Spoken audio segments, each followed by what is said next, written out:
voz se esconde, sin rostro, sin prisa responde, susurra historias que nadie contó,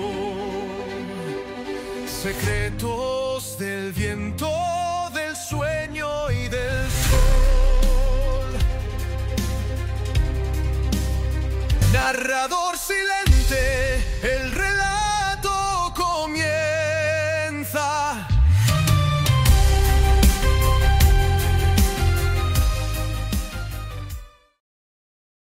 Buenos días, buenas tardes, buenas noches, en donde nos estén escuchando. Es un placer tenerlos de vuelta en esta parte número 2 de la lectura que venimos haciendo de la novela La paz en los sepulcros. Una novela escrita por Jorge Volpi en 1995.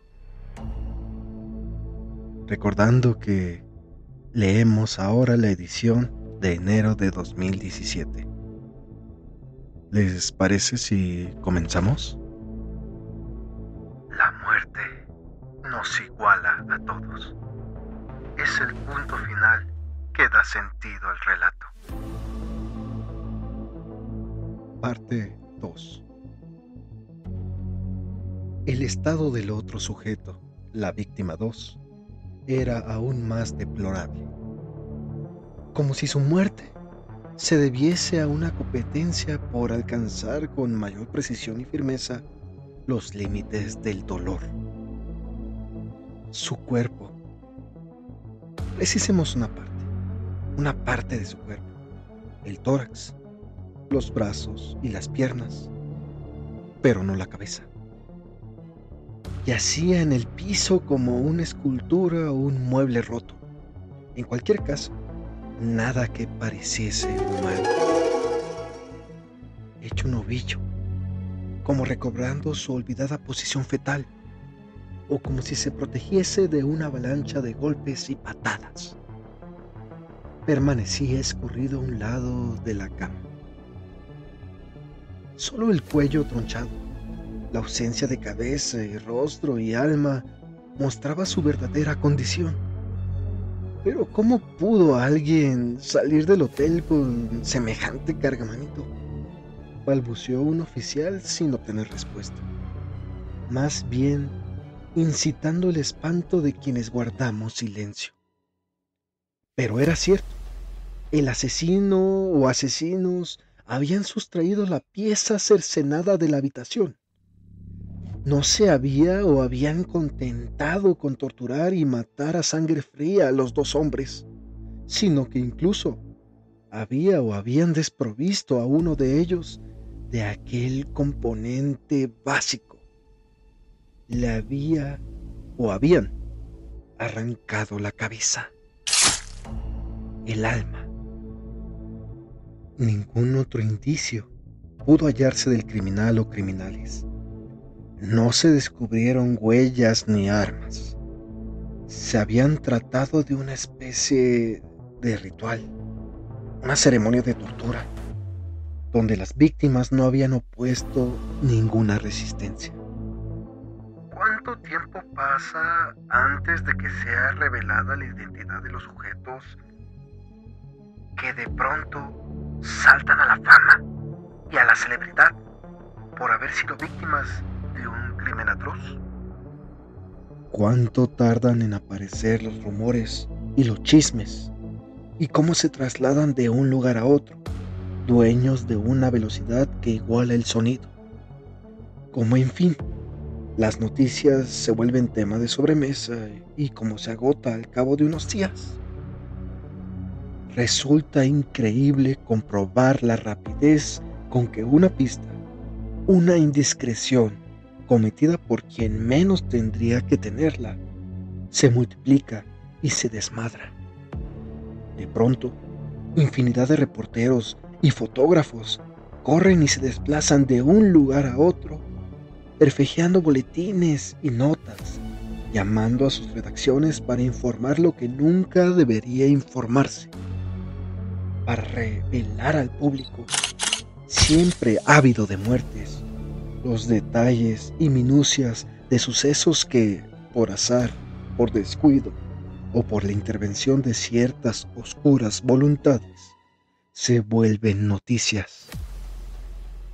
Gracias a que nuestro informante nos llamó con su desesperación habitual, ya que trabaja en un cuerpo policial y siempre teme ser descubierto mientras se comunica con nosotros, aunque eso sí, no duda en recibir la paga que nos reclama después, a veces antes de salir de la escena del crimen.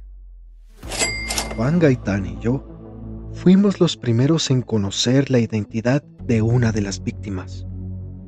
Luego, confirmada por el Ministerio Público.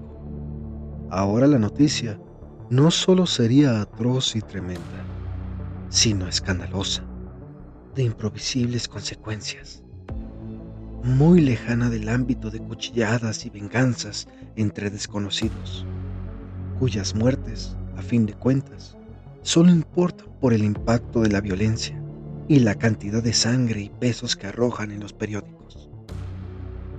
La materia prima de la nota roja diaria.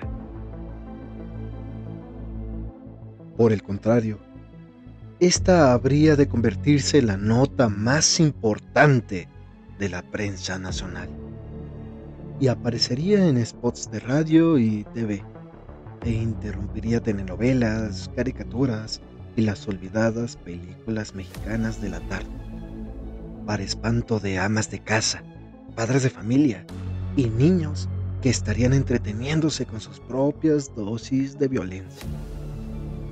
De confirmarse la sospecha, como se confirmó después, se transformaría en una de las revelaciones más importantes del año, o por lo menos del mes, capaz de volver famoso a los periodistas que la cubriesen en primer lugar, Juan Gaitán y yo, o al menos les garantizaría, o eso pensábamos, unas bien pagadas vacaciones. Era para celebrarlo, de ser cierto, como lo fue, y en caso de obtener la primicia, como la obtuvimos, Juan Gaitán y yo entraríamos por la puerta grande en la historia, así con todo y mayúsculas. El sueño de cualquier periodista, incluso de nuestra estofa. Todo ocurrió según lo imaginábamos, como demuestran las hojas que escribí en el automóvil al subir de ese cuarto de hotel, y que corrimos a entregar a la redacción de Tribuna del Escándalo. La fotografía de Juan Gaitán apareció a la mañana siguiente, y luego fue reproducida con o sin autorización en infinidad de medios en todo el mundo. Alberto Navarro, ministro de Justicia de la República, había sido brutalmente asesinado en un hotel de las afueras de la ciudad. Nótese la cantidad de eufemismos en una sola frase. Así apareció el titular de Reforma. Tal cual, el ministro de Justicia, el primero que ocupaba ese cargo, creado expresamente para él por el presidente del Villar, había sido encontrado en circunstancias deplorables. Le dijo al presidente al coronel Rodríguez Piña, director de investigaciones de la policía, y también este era un eufemismo, en un hotel de mala estofa, y lo que era aún peor, en compañía de otro cadáver, todavía no identificado, al cual le faltaba o había perdido, o al que le habían arrancado, ¿cómo decirlo? La cabeza. Sí, la cabeza. ¿Maricones? Dicen que dijo el presidente. Aún no lo sabemos. Tartamudeó Rodríguez Piña. Parece que no, o al menos no de forma cotidiana, señor. ¿De qué modo la fama cambia y nos transforma? Como un día somos una cosa y todos nos ven y conocen y recuerdan como tal, ¿acaso la imagen que hemos creado a lo largo de los años de apenas y denuedos para que de pronto, con un solo golpe de suerte, o de mala suerte, e infortunio, nuestra fama sea la celebridad que nos rodea por motivos distintos o contrarios a los nuestros, y todo lo que habíamos construido se derrumbe, como si nunca hubiese existido, convirtiéndonos para siempre, para la eternidad y el futuro, en algo que no éramos y nunca quisimos ser o parecer, o en lo que ocultábamos cuidadosamente de nosotros mismos, y que ahora la mala suerte y el infortunio sacan a la luz. Un segundo de fama, una fotografía tal vez tomada a traición, ¿es capaz de borrar una vida? El infeliz ministro de Justicia, a quien a pesar de su cargo, su eficiencia y su rectitud, y las transformaciones y mejoras que introdujo para el bien del país, casi nadie conocía, se convirtió de repente en una celebridad, en un cadáver. No el honrado, inteligente y eficaz ministro de Justicia que pretendía ser, sino el ministro de Justicia que había sido brutalmente asesinado y torturado en un hotel. Ahora sí, con M, junto con un individuo desconocido, pero no de su clase, el cual, para más INRI, había sido decapitado. El pobre ministro de Justicia pasó a ser solo una imagen dentro de la fotografía de Juan Gaitán, un poco oscura, con esa luminosidad ácida y fría como de relámpago, que provocaba el estallido del flash, pero llena de contornos nítidos y sombras que, con el mínimo esfuerzo, se convierten en cuerpos reconocibles, pese a la reticencia o el horror. Está tomada por encima del hombro de uno de los policías desde un ángulo oblicuo que parece de la puerta. La cama en primer plano, con su cadáver encima. Las colchas arrugadas y llenas de sangre. Los pliegues azules, la textura rugosa de las sábanas, como un centro de luz a partir del cual se coloca el resto de los cuerpos. Un centro intocado y limpio, a partir del cual emanaban poco a poco la violencia y la muerte. El cuerpo de la víctima 1, Alberto Navarro, ministro de Justicia, se ve de lado, el brazo y la pierna derechos con las cuerdas que aún lo atan, y la pérdida de los dedos apenas visibles.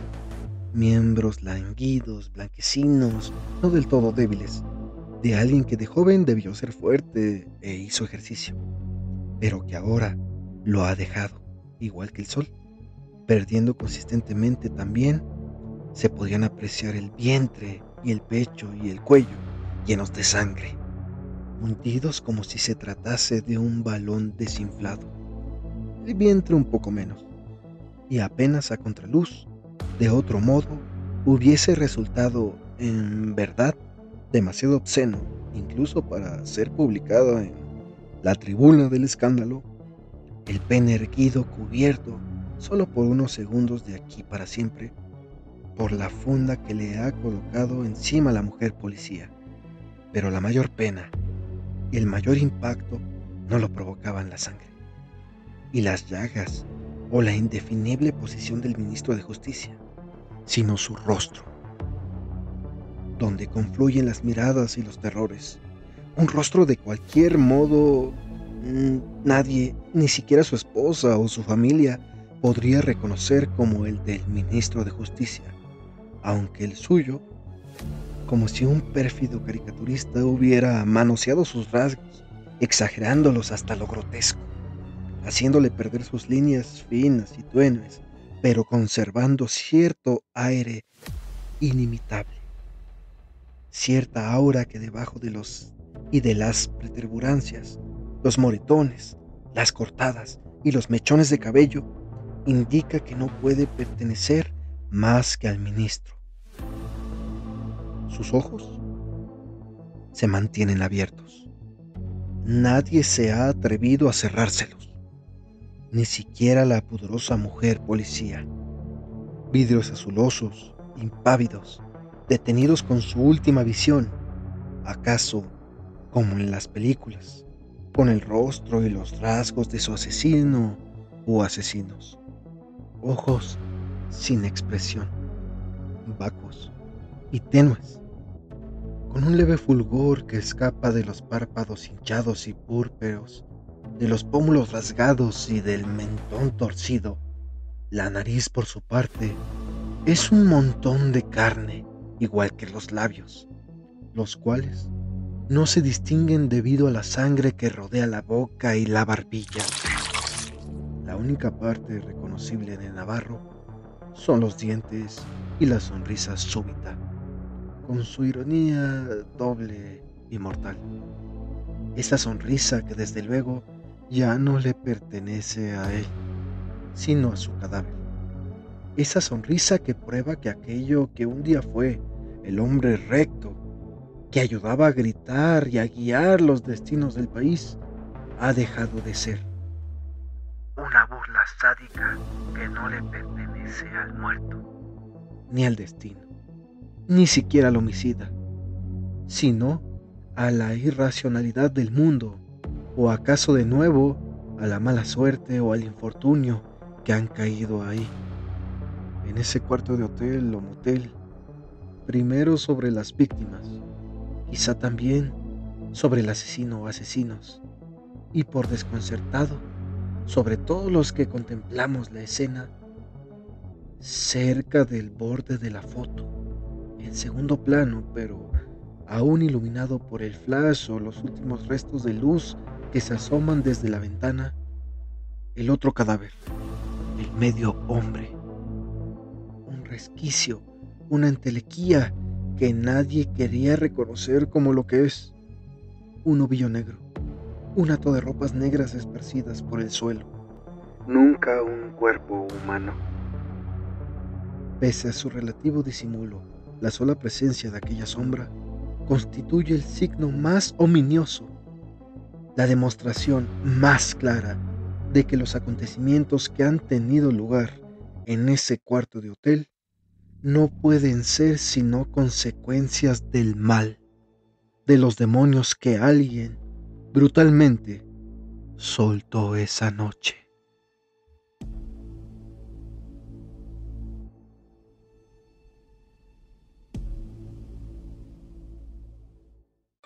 Y así concluimos la segunda parte de esta lectura, La paz de los sepulcros, novela escrita por Jorge Volpi. No queda más que decirles que esperen la tercera parte. Sin más, buenos días, buenas tardes, buenas noches.